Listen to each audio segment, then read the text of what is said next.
Well, California's abuse of tax dollars doesn't end with transing illegal immigrants. The Trump administration has been laser focused on uncovering fraud in the California Medicare system. Federal agents are now suspending 447 hospices and 23 home health agencies in just the Los Angeles area alone that was, at this point, allegedly defrauding Medicare of approximately $600 million. That insane numbers. Administrator for the Centers for Medical and Medical Services, Dr. Mehmet Oz. Sir, you're leading the charge on this under J.D. Vance. This is fantastic. Well, it's wonderful that you can get the entire organization. In our case, we monitor about $1.8 trillion of spending for Medicare and Medicaid.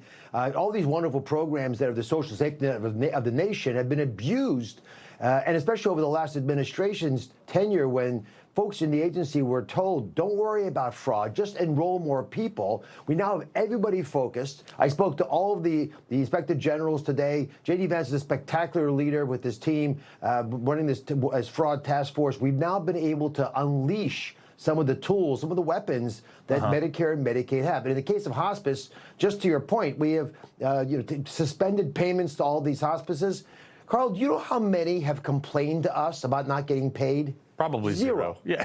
So, I mean, obviously, they don't think it's so bad. They probably figure they got away with it with years and years because Gavin Newsom wasn't paying attention. But the more I look at this, the more I need to ask us all a question. Is this really a flaw of the system, or do some people think it's a feature of the programs that they're running? In particular, governors of some of our states don't seem to care that much about abuse of, for example, hospice or home health care or autism care services.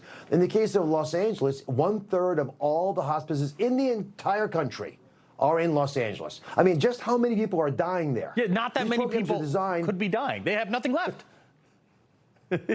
So these programs were designed for your last 6 months of life, and people are understanding they can defraud the system. You corrupt the programs around you. All the things that now feed into hospice, the people who are trying to do good get squeezed out by the bad apples. We believe organized crime is involved in this fraud. Foreign countries are involved in this fraud. It's not just Los Angeles, although that's a hotbed for these problems. We've got issues in Florida where we got twice as many durable medical equipment suppliers as McDonald's. We got a big problem in New York where the #1 job in the entire state is personal care services. So someone's carrying your groceries up the stairs, probably one of your kids. So now we have a jobs program being supported, and looking at footage there from Minnesota, where you've got a building full of fraudsters and no one seems to care. Yeah, sir, the other thing, you mentioned nearly $2 trillion program. I mean, this is one of our biggest liabilities in the budget line item. $2 trillion or just shy.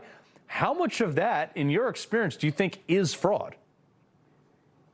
We think that roughly $100 billion is defrauded from our taxpayers every year. Just through that. This is a really important point. Yeah, that's a massive amount of money. But let me put it in context. If you're worried about Medicare being there for you when you retire, if we could deal with just the fraud in Medicare, we would double the life expectancy of the Medicare Trust Fund. It'd be there for you. And I'll tell you one other thing that's really, to me as a doctor, really bothersome. And this is, I think, for the president and for the vice president, these are major issues. If you're willing to steal from our most vulnerable, reprehensibly taking what's most important for them to stay alive, stay healthy, you'll happily steal their health, you'll take their lives. So this fraud corrupts the system in a way that is irreversible if you don't jump on it, and that's why the task force is so important. Yeah, and I tell you, you guys are doing a great job, and what the thing I love most is you're like, you have to prove you're real now, or it automatically gets cut off, which is the only way to do it. Dr. Oz, keep it up, sir. He loves the Constitution. He fights for what's right. He hates the bad guys. He's a freedom warrior. He's your freedom warrior. Watch Carl Higbie every weekday on Newsmax.